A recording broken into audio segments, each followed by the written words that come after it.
Good morning guys, kagigising ko lang. 12 o'clock na kasi may ako. Hindi pa ako nag-ayos ng bed ko, gulo-gulo pa. Ayan pa dahil.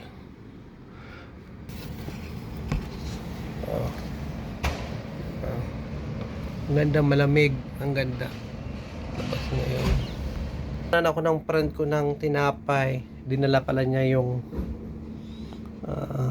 tawag doon yung palaman. Yan. Wala akong kape, naubos ang kape ko.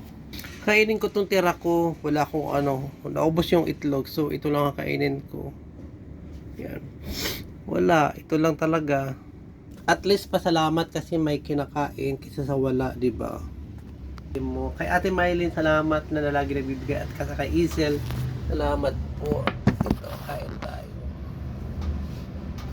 Oh.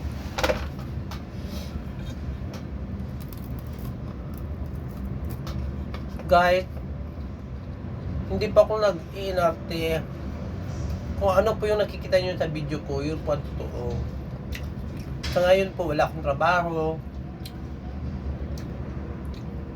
Kung may nagbigay po sa akin ng pagkain, okay lang.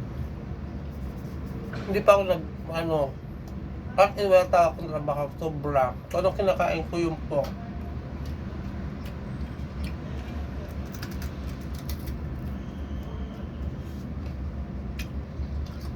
Kasi ang hirap ngayon maghanap ng trabaho, isang buwan, Ramadan kasi ngayon. Sobrang hirap.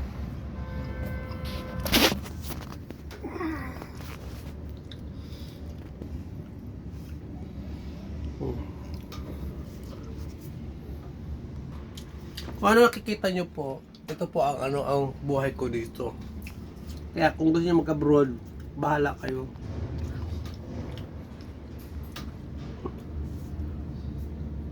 Guys, bye!